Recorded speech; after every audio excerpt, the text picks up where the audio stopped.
11 Houston, the definition is pretty good on our monitor here. The color's not too varsity, at least on this set. Could you describe what you're looking at? Over. Roger, you're seeing Earth as we see it at our left-hand window.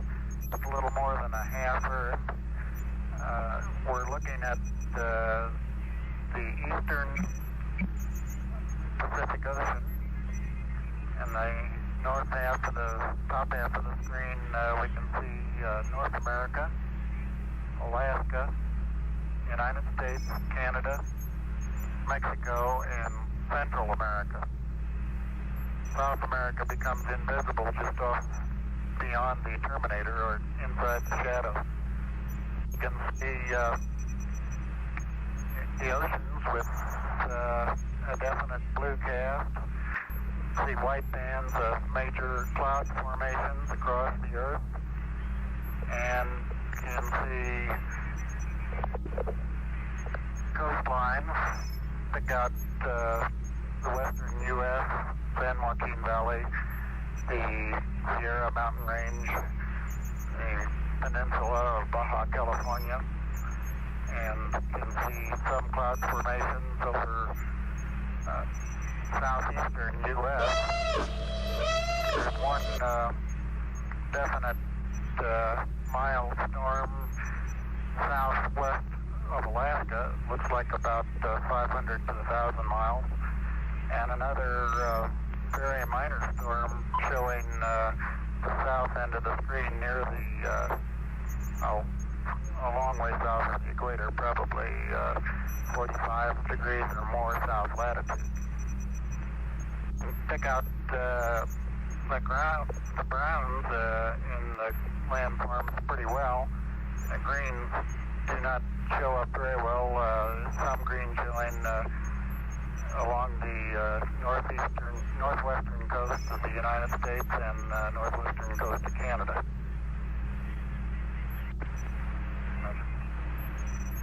Hey, world, hold on to your hat. I'm going to turn you upside down.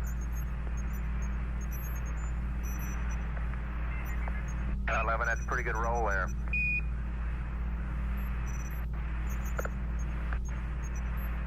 That's pretty sloppy, Charlie. Let me try that one again. You'll never beat out the Thunderbird. I'm making myself seasick doing it, Charlie. I'll just put you back right side up where you belong. Roger. 11, Houston, if you could comply, we'd like to see some smiling faces up there. If you could give us some interior views, I'm sure everybody'd like to see you. Over. Okay, we'll reconfigure the TV for that. Roger. That's Big Mike Collins there. Well, you got a little bit of... Yeah, hello there, sports fans. You got a little bit of me, plus Neil's in the center couch, and Buzz is doing the camera work this time. Roger. Well, I put on a coat and tie if I'd known about this ahead of time. Is Buzz holding your cue cards for you? Over? Cue cards have a no. We have no intention of competing with the professionals, believe me. We are very comfortable up here, though. We do have a happy home. There's plenty of room for the three of us, and I think we're all learning to find our favorite little corner to sit in. The 0G is very comfortable, but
What is going on, everybody? Welcome to the stream. It's 1:39 p.m. here in Florida, and this is probably going to be a short 30-minute stream. We shall see. As is always the case, my daughter went down for a good nap. We went to the pool all morning from like 8:30 in the morning till 10:30 in the morning. Couple hours splashing around wears her out, so I'm sure she's down for the count for a while. But welcome, guys. Little afternoon, low-key, light speed lounge. No games.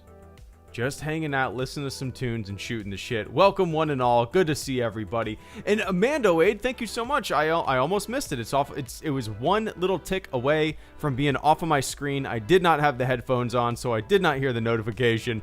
But Mandoade, thank you so much for becoming the latest member of the fleet, man.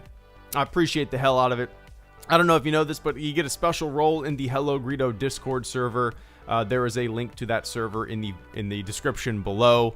Also, I do supporter Q&As once a month, and they're usually on the first Monday of every month. That's usually what I shoot for, but keep an ear out for when those are next. But dude, thank you so much for becoming the latest member of the fleet. If everybody could do me a big favor in the chat and say, welcome to the fleet, Mando, I would greatly appreciate it. But once again, man, welcome to the fleet. Welcome aboard, shipmate. Thank you so much. I appreciate it.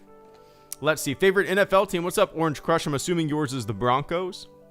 I'm a Jags fan, man. Yeah, I live in Jacksonville. I've lived here for 20 plus years. And yeah, I used to have season tickets to the Jags for like 5 years. That's the way it goes. But yeah, man.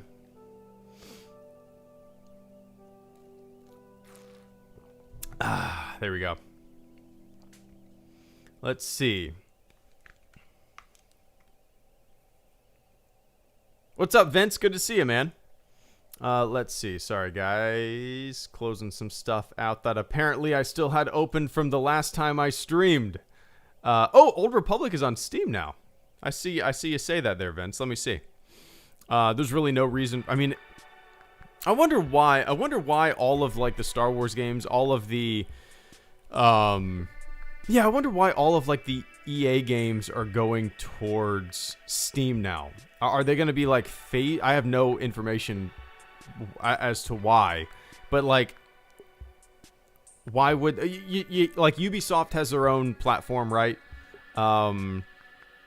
Obviously EA with Origin, BioWare has their own, right?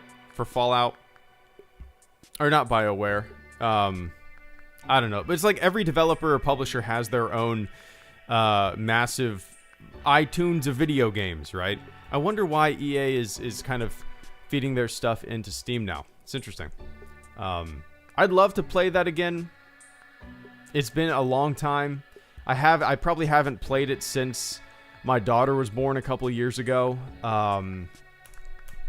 And I think that would be a fun one to stream, you know. But start fresh. I wouldn't want to start with a character that I already have. I would want to start brand new, you know.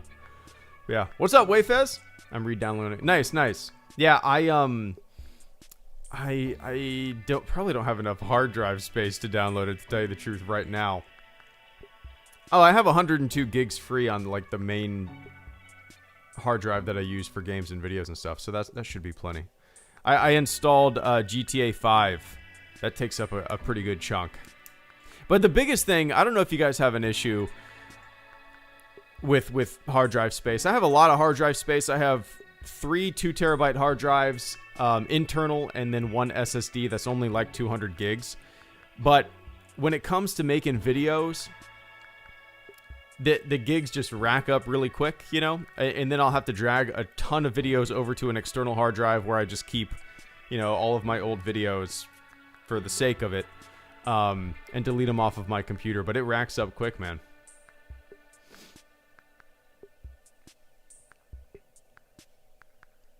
When are EA games going to be on Switch? Yeah, I don't know. I don't own a Switch. I have a Wii U. I haven't plugged that thing in a couple of years.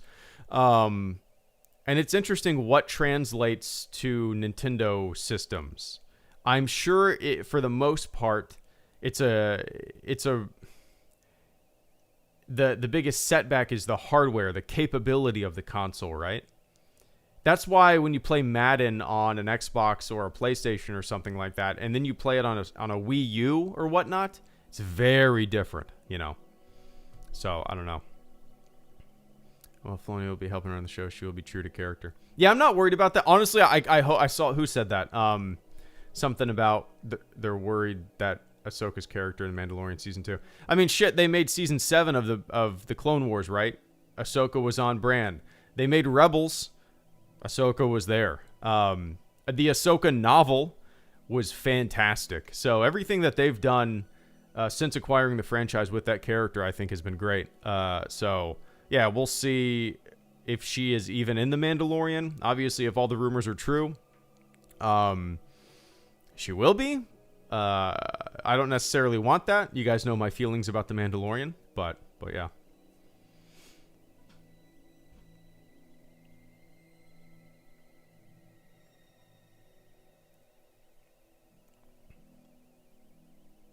The Vong? Nah, probably not. Probably not, Oscar. I'm actually working on a video right now. I started writing the script this morning for comparing various versions of the movies in terms of like despecialized versus 4K77 versus Blu-ray, and actually doing kind of a conversation about the history of it all, not just side-by-side comparisons. I don't want to do that, you know, but kind of breaking down the differences between a lot of these fan creations, I would call them. They're not really fan edits, I suppose. They're more like, I don't even know what the correct word would be. But I think that's the next big project that I'm working on.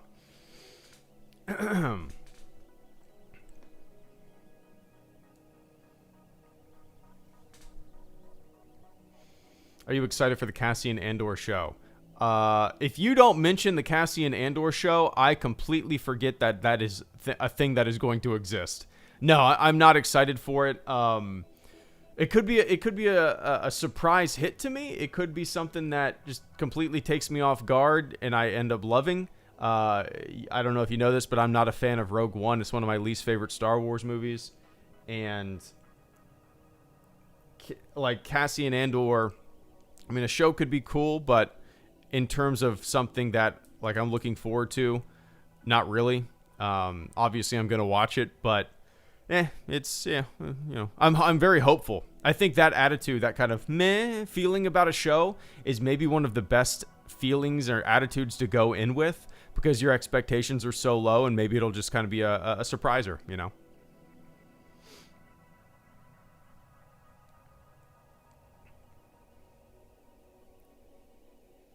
Need more post The Rise of Skywalker content. Yeah, I'm in no rush for that, General. Like, I'm kind of, you know, for so long, Star Wars was a long waiting game, right? The original trilogy, and then long time later, two decades later, basically, you know, the prequels. And then we waited a solid decade from Revenge of the Sith to Episode 7. I'm completely fine waiting, you know, for post Rise of Skywalker content. I'm in no rush. I'd rather them dabble in other eras and stuff like that, and then leave that kind of the post Rise of Skywalker stuff to the distant future, you know.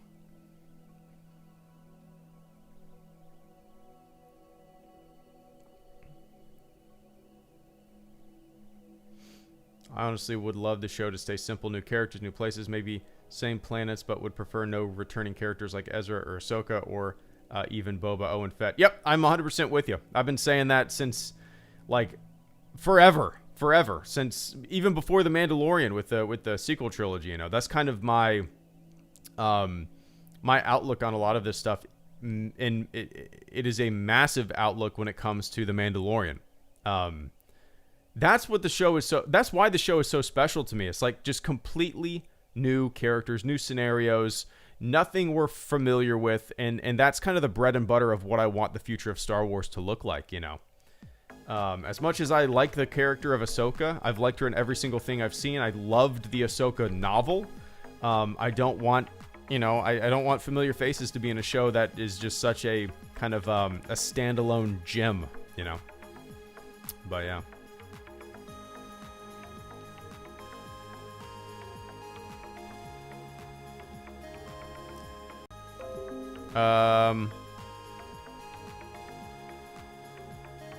All right. Can you still hear me?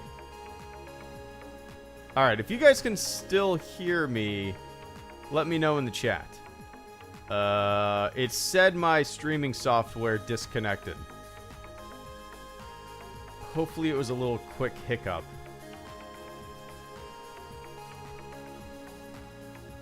You can hear me. Okay, cool. Sorry, guys. Sorry. Yeah, no, I've never been a fan of Godzilla. I've never... You know, I've seen, like, the originals. I believe I watched that in a film class in college. Like in 2005, maybe. But, nah, it's not a franchise that I've ever kept up with. Was there any hiccup whatsoever? Just a little hiccup? Okay, cool. All right. Weird.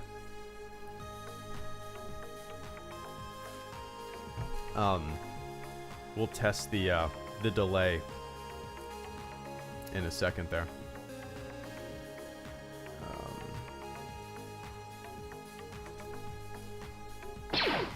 Subterrell Prospector, thank you so much for the super chat, channel support, first channel support of the stream. Subterrell says, how's it going, man? Hope you're well. I'm hoping that elements from Solo like Enfys Nest, Kira, and Crimson Dawn make their way into future shows. Yeah, I would love that too. And as I said the other day with my Solo video, I would love a Solo sequel or a Solo show.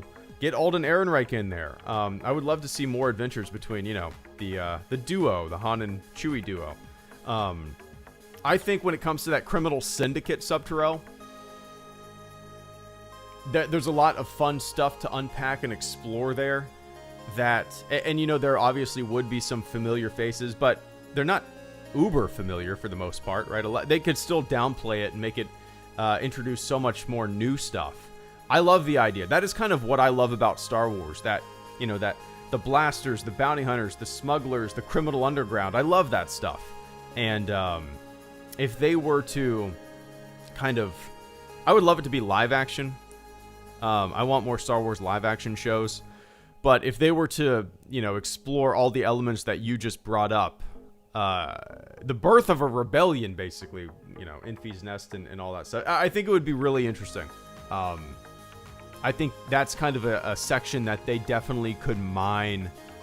I mean, there's so many sections of Star Wars that they could mine for content. But in terms of making even more continuity and cohesiveness between films, between shows, I think exploring what you just brought up would kind of be a really great bridge, you know. But I appreciate that, man.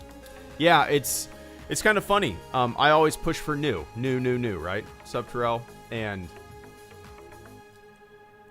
the idea of more Solo movies, despite not really caring for Solo, I'm like 50-50 on that movie. I really like the idea of more Solo adventures. Just now that all the familiar, predictable stuff is done with a Solo movie, Kessel Run meets Chewie meets Lando, plays Sabak, the Jingle Jangle die. You know, everything that we already know about Han Solo is done. We could go on these new grand adventures that, you know, we're not expecting. Because the whole time we're watching Solo, I don't know about you guys, the first time that I watched it, the whole time I'm watching, I'm like, oh, is he going to do the Kessel Run? When is he going to get the Falcon? When is he going to fly the Falcon? When's he going to meet Chewie? When is he going to meet Lando? Like, all the things that we knew were going to happen in the movie. Just all the predictable stuff. I was just waiting for it. Now I want Solo and Han and Chewie to just go on these adventures with no familiarity, you know. But anyway. Yeah, boy, I liked Finn, Mando. I always liked Finn.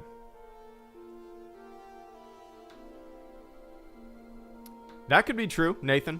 Nathan says, I think the Bad Batch might work for the crime syndicate. Something like that. We'll see. Mercenary missions. We shall see.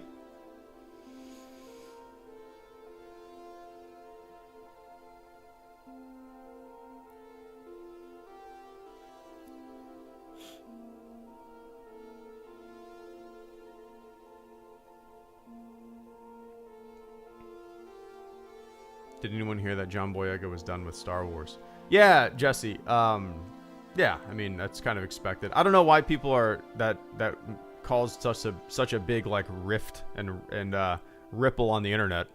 Somebody's in 3 movies. I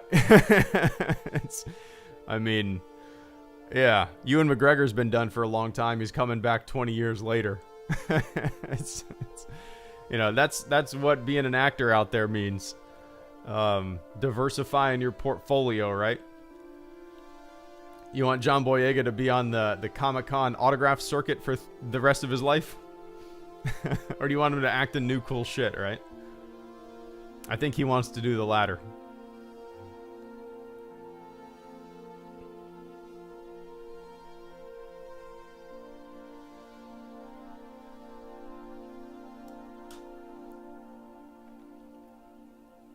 It's funny when something like that comes out, people put their own spin on it. It's really interesting. They create scenarios that, like, conjecture just goes through the roof. All these scenarios get invented. And meanwhile, he's an actor, and these people like to act, and they want to be in various projects. They don't want to be saddled down with the same role for the rest of their life. It's like that's not, you listen to any actor in an interview, they want to do all sorts of different types of roles. But no, when John Boyega says, he's moved on, it means some kind of, I don't know, man. It's the fucking internet. That's what it is. Reactionary YouTubers and people on Twitter creating their own real life headcanon, right? It's weird, man. People are goofy.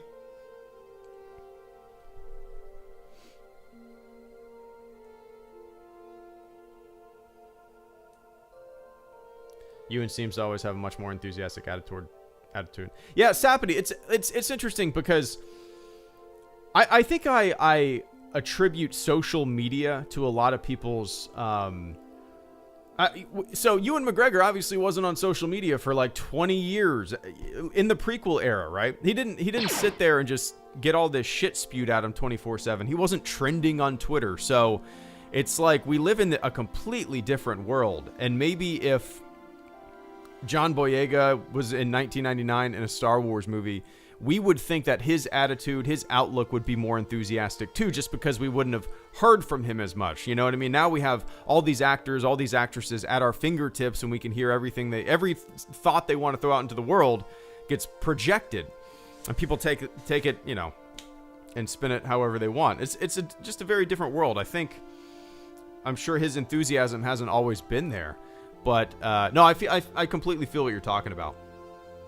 But at the same time, I probably look at it through the lens of like modern social media.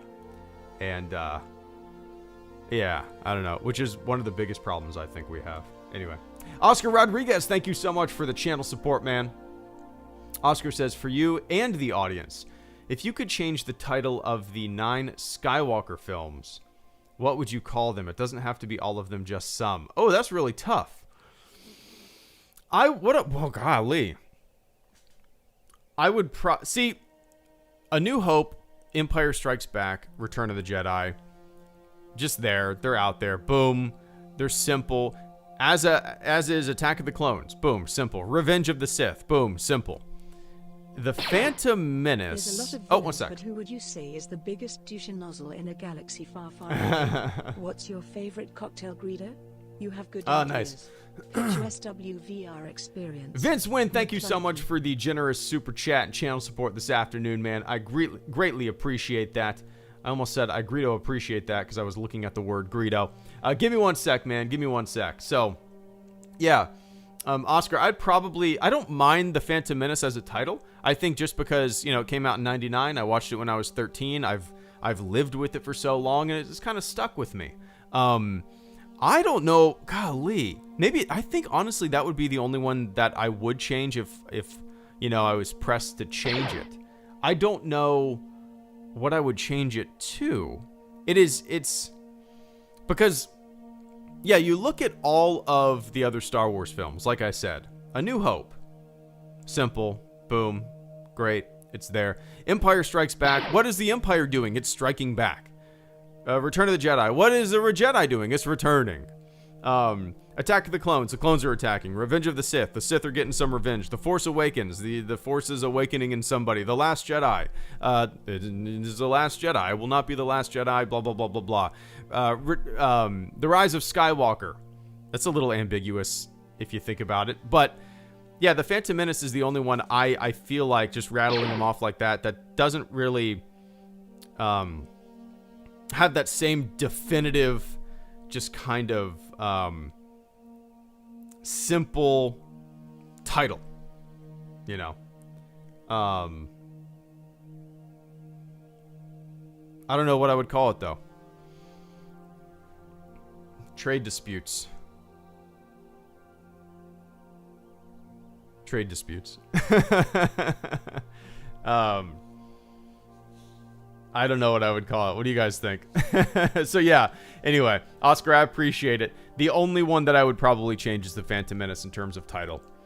But like I said, man, we've lived it with I can't speak this afternoon. We've lived with it for so long, and now it just feels right. You know, maybe back then it just didn't necessarily feel right when we first heard the title announced, but it just fits now. It fits. But anyway, I appreciate that, man. Let me scroll up to see where... Okay, there we go. Vince Wynn, thank you so much for the channel support. Give me one sec, Vince. Jesse asked me a question about my helmet. Is your Stormtrooper helmet from the Black Series or not? Because my Darth Vader helmet's from... no, it's not. If you Google... just if you want to find out where my helmet's from, I have actually a full set of Stormtrooper armor, which I will show you. If you look at the screen right now, that's my set of armor. Screen accurate A New Hope stunt armor. There you go. And if you Google HelloGreedo Stormtrooper armor, you will find a video that I made a couple years ago about my armor. It's a lot to go into right now, but watch that video and you'll see. But yeah, anyway. Vince Wynn, thank you so much for the generous channel support this afternoon. Vince says, there's a lot of villains, but who would you say is the biggest douche nozzle in a galaxy far, far away?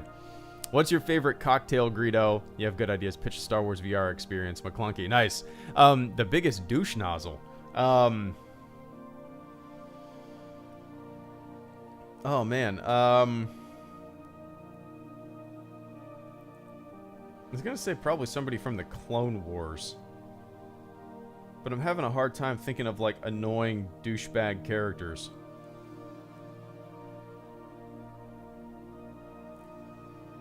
I think Hux is probably pretty big on the, or high on the list of, as you say, douche nozzles in a galaxy far, far away.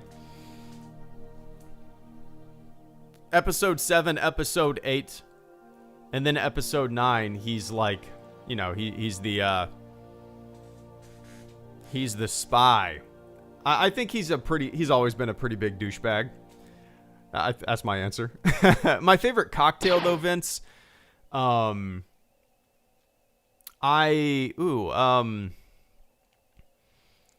I'm gonna have a cocktail, I'll usually go with like a whiskey sour.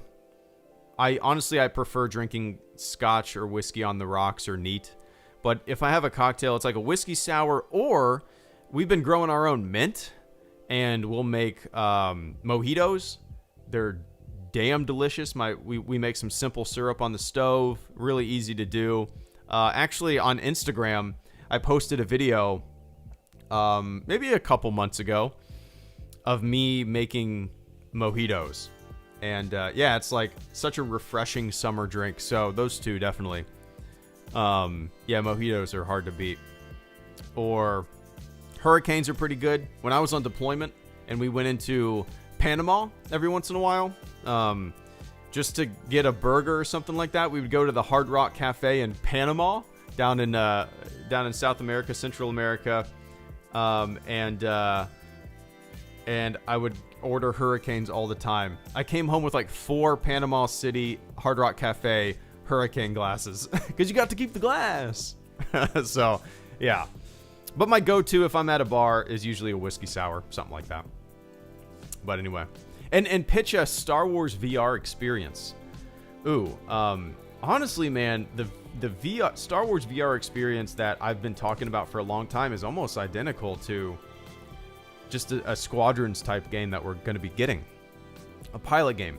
That being said, my dream Star Wars VR game, you said experience. I'm gonna twist it into being a game, would be something like Elite Dangerous or Star Citizen or No Man's Sky for that matter, but in the Star Wars universe, the ability to just, you know, live a life in the Star Wars universe like Elder Scrolls or Fallout, one of the Red Dead Redemption, one of those types of games. Live a life, chart your own path, have this open galaxy, and also mesh it with a game like Elite Dangerous, where you can fly freely across the galaxy, explore planets.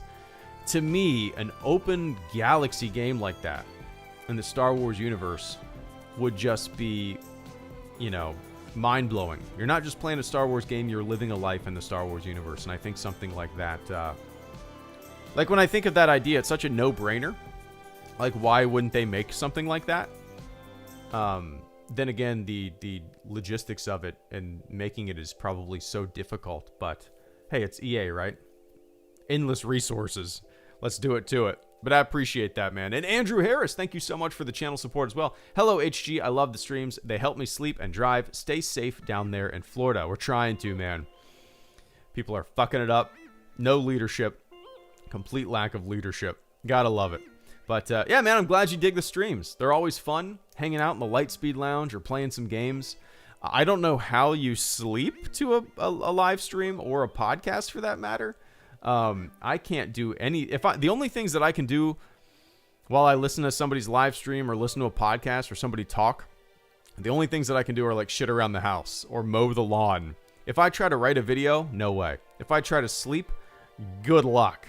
There's no way I could sleep while listening to a podcast.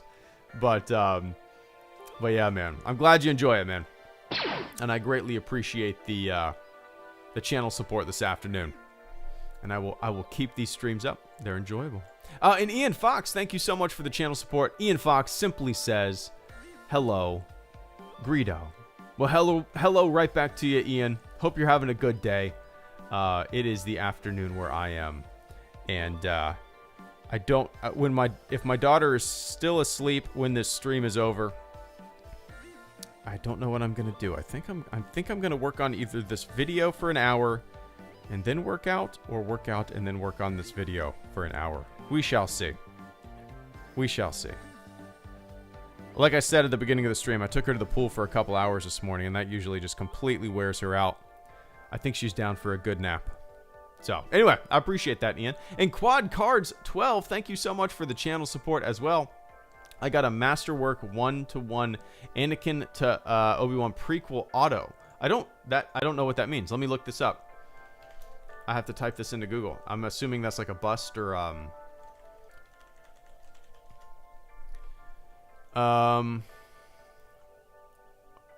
let's see, what is that?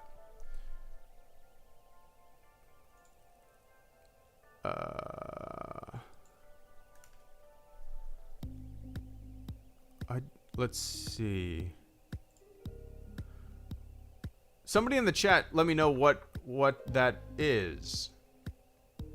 Quad, they should have some spine. Quad, if you're still here, I see that you typed in the chat not too long ago. What is that? I'm curious. I'm typing stuff into Google. I don't see that.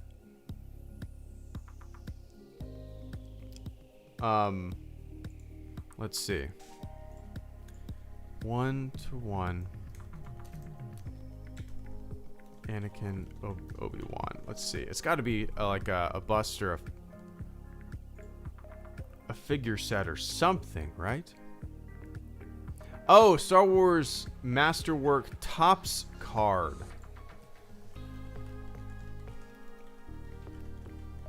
It's a dual auto of...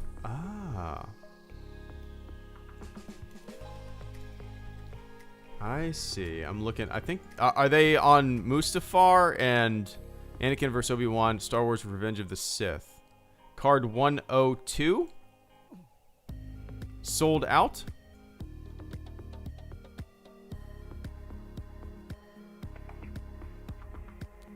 Yeah, I didn't realize you could buy individual cards. This is a world that I'm not familiar with whatsoever, Quad. Let me look this up. I'm eBaying this. I'm curious. So 2018-2019 top Star Wars Galactic Moments complete set. Auto is autograph. No, you don't have Insta. No, do you have Insta? I can do. Yeah, I do have. It would be better to just tweet it to me so I could see it. Also, I did a box of Star Wars Masterwork. Nice. Yeah, I'm looking at them on eBay. Holy hell, man! They go for so much money. This is crazy. I've never. This is like I said, a world that I've never looked at or been a part of. The 2018-2019 Topps Star Wars Galactic Moments complete set, cards 1 through 56 plus checklist, is going on eBay for $1,000. That is crazy. Here's one for $1,200. Whoa. That is nuts, man. 2019 top Star Wars Galactic Moment. Yeah, so the only like trading cards that I ever had growing up, I collected baseball cards, I think, as everybody else did. I still have them in a box in the attic. And then I had a binder full of X-Men cards. I don't know why. I never was that big into X-Men, but the cards looked so cool. I miss going to... I really miss going to, like, card shops. I used to go... Well, it wasn't just card shops. It was comic shops and whatnot. But, like, there was a place in Atlanta at like, a kind of a strip mall that I would always go to. And it was a comic shop, a card shop. And I don't know. There was something about going to one of those kind of places. And, I mean, it's purely nostalgic, right? But just seeing all the cards behind the glass, in the sleeve, just... something about it. And there's actually a comic shop. My wife was picking up a dress because she was a bridesmaid in a wedding. And there was a card shop next to this dress place. And I walked in, and it was just like getting hit with mid-90s vibes, you know. I talked to the owner, him and his wife. He's retired. His wife is retired as well, and he just basically said it had always been a dream to own a shop like that. So we opened one up like 10 years ago, and it was such a cool place. And it was just like getting smacked with nostalgia, you know. But anyway, I appreciate that. Cool stuff, Quad. And Star Wars Story, and Mando Aid. Thank you so much, guys. Star Wars Story. I'm gonna read all these at once. Star Wars Story, or maybe I won't, so I can keep my train of thought. Let me take a quick sip. Star Wars Story says, HG, I finally joined the fleet. Well, thank you so much, man. I appreciate the hell out of that. If everybody could do me a favor and say welcome to the fleet, Star Wars Story, I would appreciate it. If Rex and Boba are in Mando, I'd have Tamora Morrison voice Boba and physically portray Rex, but dubbed by Baker Gap Bridge. Oh, that's kind of a cool idea. Yeah, I never really thought of that, having to... But... Oh, that's interesting. See, Star Wars Story, I am hoping, if all these casting rumors are true, I'm hoping that Tamora Morrison will be playing Rex and not Boba. The idea of Boba Fett in the show does nothing for me. The idea of Rex in the show, you know, it's not something that I want. I always say that I want the Mandalorian to stay true to, like, being new. But Rex in there wouldn't bother me.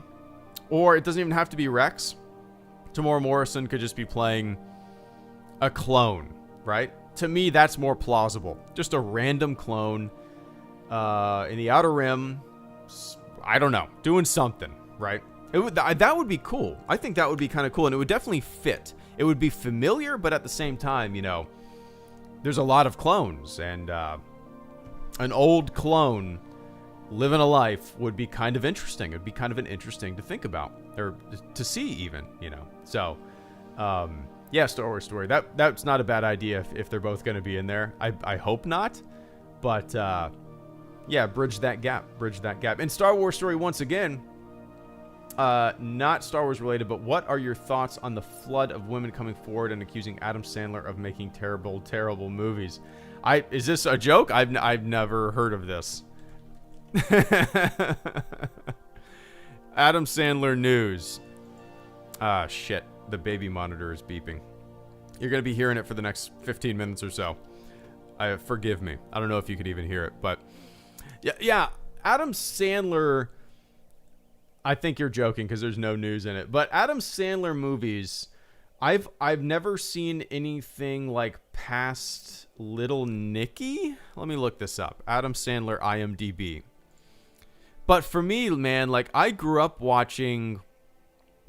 I mean, there were some great movies back then. Some silly, stupid shit. Billy Madison, Happy Gilmore, Waterboy, Big Daddy, The Wedding Singer. But then I'm looking at his IMDb. Goodness gracious, there is a lot. I've never seen Hotel Transylvania. Never see That's My Boy. Jack and Jill. Zookeeper. No. Oh, wait. He's an actor in these. Let's see. Does he direct these movies too? Filmography, actor. So he doesn't direct them? How about writer?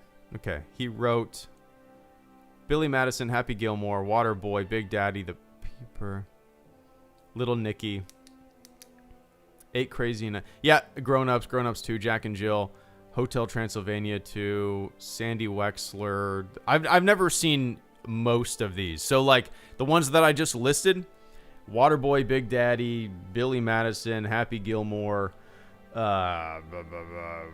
Wedding Singer. That's kind of how I picture Adam Sandler. You know, I grew up with those movies for the most part. And I am sure it's just pure nostalgia, but I love a lot of those movies. And yeah, I don't know anything about his newer stuff. I know he has a huge contract with Netflix, right?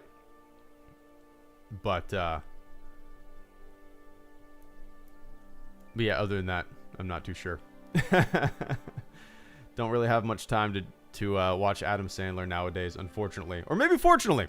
I don't know. Last time we were in Savannah with a bunch of our friends, he was filming something, and I can't remember which movie it was. I could probably look it up, but I got a picture of it. They were filming in this, I think it was like a big church or something like that. And we were kind of waiting. We were drinking. Savannah is a drinking town. We were walking around with our buddies.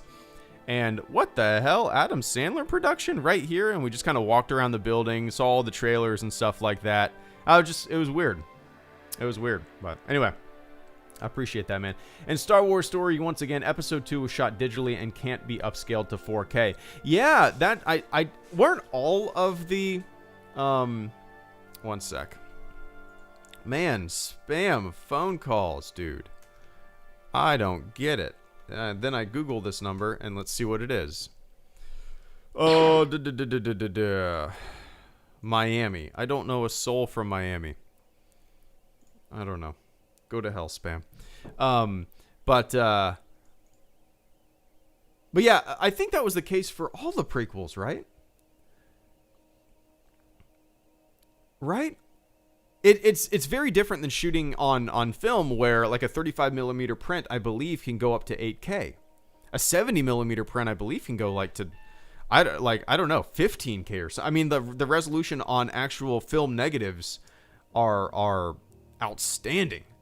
But when it comes to digital, you know, if you shoot something with your DSLR or your phone and it shoots it at 1080p, well, then you're stuck with it, right? That's the resolution. And in 30 years, when TVs are 30K or holographic or whatever resolution, a 1080p video is going to look like a VCR video from the 80s and 90s. But it's cheaper, it's easier, it's more, the technology is democratized. So yeah, it's kind of a bummer with a lot of maybe the movies that were shot digitally at 1080p, not being, Phantom Menace was, on film. Okay. But it's, I'm sure there's going to be a lot of movies in the future. Me and my buddy were talking about this a couple months ago, and the example that he gave, and it's the best example, is 28 Days Later. I love that movie, don't get me wrong, but that movie looks like dog shit. It looks like dog shit. It was, I don't know why. It's it looks so bad. It is one of the worst looking modern 20 years ago movies. But anyway, I appreciate that Star Wars story.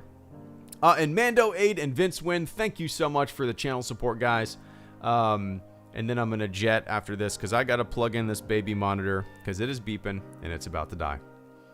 Mando Aid says, if not James Earl Jones, who would be a great voice for Vader? Ooh, that is tough. Who do you guys think? I think I'm going to go. I'm going to go with Jeremy Irons. Scar in The Lion King.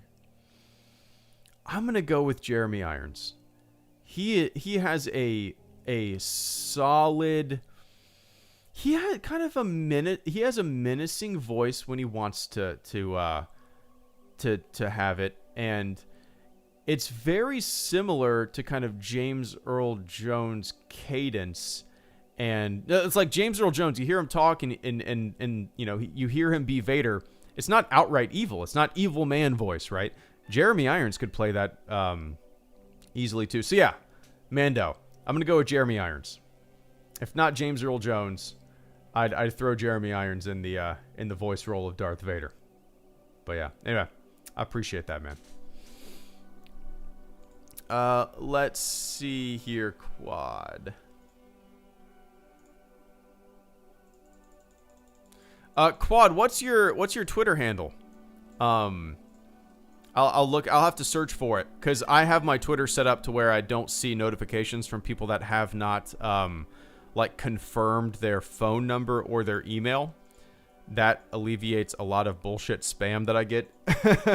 So, what's your Twitter handle, and I'll look it up. Oh yeah, both from Lion King. I didn't even think of that, Nathan. That's hilarious. Yeah, I didn't even think of Mufasa. Oh, that's funny, man. That's funny. Anyway, Vince Wynn, thank you so much for the final super chat and channel support of this stream. Vince Wynn says, gonna seize this opportunity to do my movie recommendation thing. Punch Drunk Love and Uncut Gems are great. I think I've seen Punch Drunk Love.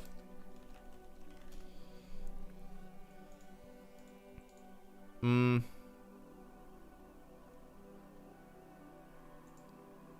maybe I'm thinking of Click.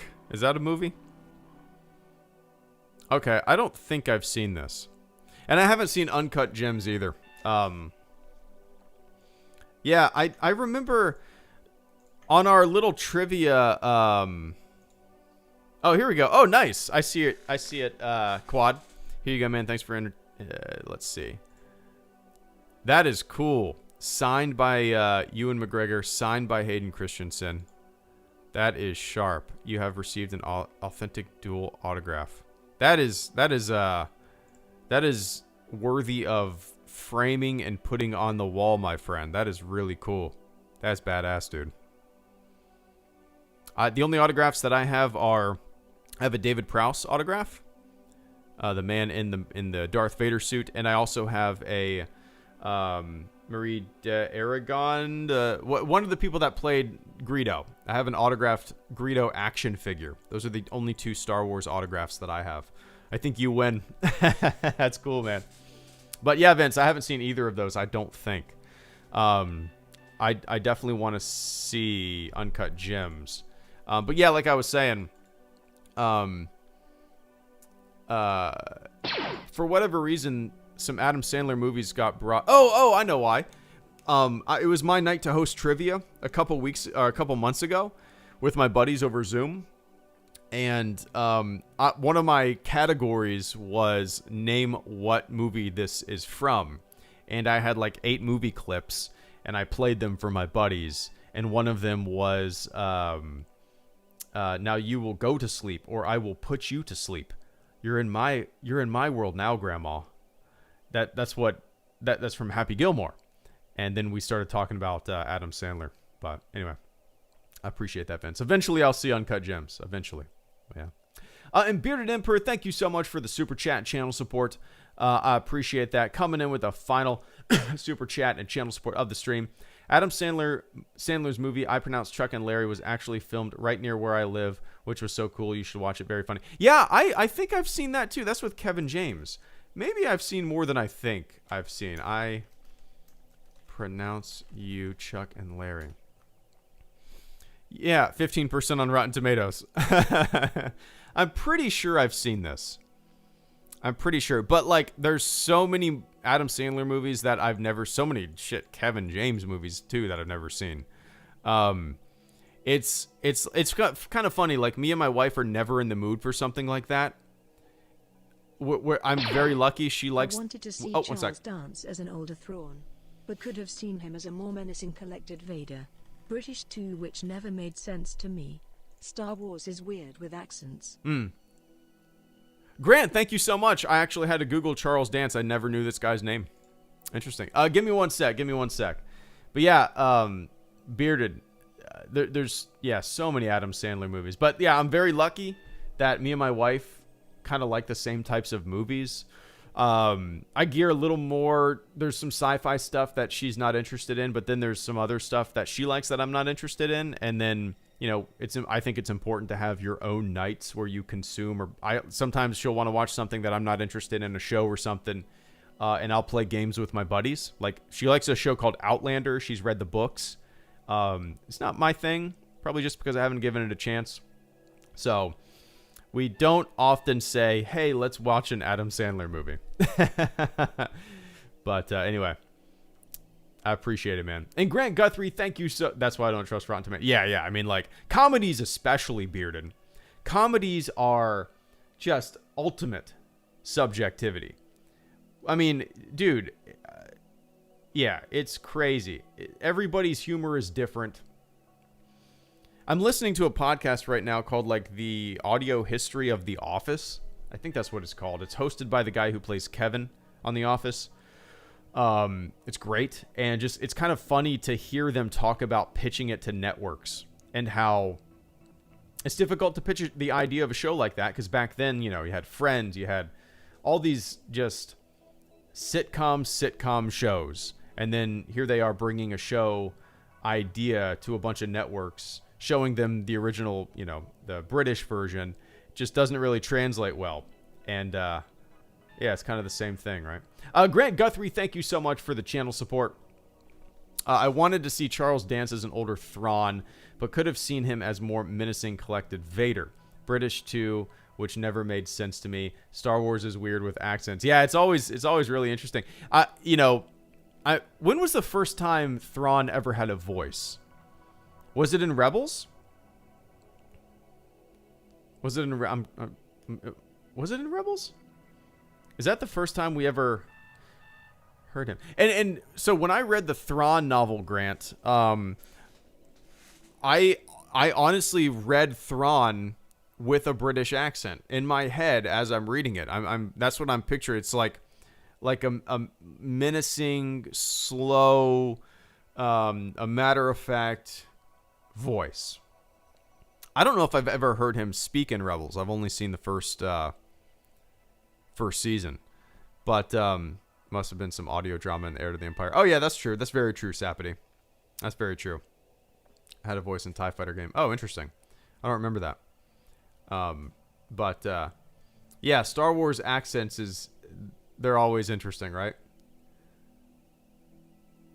Han, Luke, Leia, American as apple pie. And then a lot of British accents in there. Randomly popped all over the place. Yeah, it's interesting. It's interesting. But, yeah, I wouldn't mind seeing Thrawn in something. I read the Thrawn novel, the first one in, what is it, a trilogy now? I liked it. It wasn't my favorite of the new canon stuff. Thrawn as a character kind of got old to me pretty quick. But I wouldn't mind seeing him in some live action. And obviously I recognize Charles Dance. He fits the bill. Yeah. That reminds me, I wouldn't mind reading the other Thrawn books. We'll see. I need to finish Alphabet Squadron. Yeah, anyway. The next Star Wars hero going to be named Apple Pie. There you go. But Mark Thompson, audio drama voice, Thrawn trilogy is some top tier Star Wars. Nice, okay. Maybe next time I'm on a long flight somewhere, I'll download some audiobooks on Audible, some Star Wars audiobooks, and check them out. But anyway, I actually have Alphabet Squadron on audiobook form too. I thought I was going to listen to it on my morning runs. I can't really focus on an audio. I can listen to a podcast or some music, but an audiobook, like when I'm running, I daydream too much and I think about ideas and I think about shit and I plan out my day when I'm running early in the morning. I can't really focus on an audiobook like I need to, right? But anyway. All right, guys. Thank you so much for hanging out this afternoon. The baby monitor is about to die. It's probably got a couple minutes left before it goes black. But, Star Wars Story, thank you for coming in with the final super chat and channel support. Playing catch-up autograph-wise, I have Spencer Wielding's The Blue Prison Alien and Guardians 1 and, Invader and Rogue One. Oh, really? Let me Google this guy. Spencer. Oh,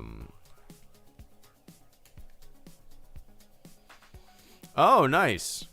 Oh, that's pretty cool. That's a cool autograph to have. Like relatively, I'm not going to say unknown, but it's not a name that comes to my mind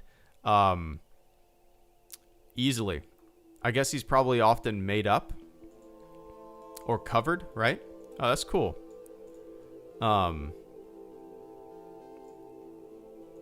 Actually didn't know he was in the Vader suit in Rogue One. That's pretty awesome, man. I'm friends with his daughter. Oh, that's cool. Small world there. Yeah, I have autographs. Star Wars Story. I mentioned that I have I can never remember how to pronounce her name. The lady who played Greedo. I have her autograph on a Greedo action figure. I have David Prowse's autograph on a big picture of Darth Vader. Those are the only two Star Wars autographs that I have. Then I have Penn and Teller's autograph because I saw them out in Vegas. And I actually met them, shook their hands. They did a meet and greet. It was super cool, and they signed something for me. Then I have Weird Al's autograph. I performed on stage with Weird Al in my Stormtrooper armor, and after the show, he came backstage and met me and a couple of my buddies who were on stage with me, and he actually signed the inside of my helmet. So. If you scroll back on Twitter a little bit, you'll see a picture that I posted maybe a month ago of the inside of my helmet. Other than that, I have a ton of Jacksonville Jaguars autographs over the years. I have an entire football signed with like the 2008 or 2009 roster. I have a Hank Aaron signed baseball that my dad actually won on a radio contest when we lived in Atlanta. I have a Tom Glavine signed baseball. Other than that, I'm trying to think. I have some band autographs. Band that I love named Limbeck. I have a poster of theirs that's autographed. My buddy gave it to me. Yeah. I'm sure some other things will come to mind. Nothing too crazy. But I like it that way. But anyway, I appreciate that Star Wars story. All right, guys. I got a jet. Baby monitor's about to be toast. But yeah. All right, cool. So thanks for hanging out with me, on what turned out to be an hour-long stream. I greatly appreciate it. I will not be streaming tonight. Tomorrow I will probably be, let's see. I'll probably do an afternoon stream tomorrow. We'll see. I'm not too sure what. I think I have a thing with my friends over Zoom either tomorrow night or Thursday night. I'm not too sure. So I'll either stream tomorrow night or Thursday night. I'm not too sure. All right, guys. So thanks for hanging out. I appreciate it. To everybody who super chatted, thank you guys so much for supporting the channel. To the latest fleet members, thank you guys so much as well. Channel survives because of all that support. To everybody who hung out in the chat or didn't say a damn word, thanks for tuning in. All right, guys. So have a fantastic morning, afternoon, or evening, wherever you are on planet Earth, and I will catch you all on the flip side. See ya.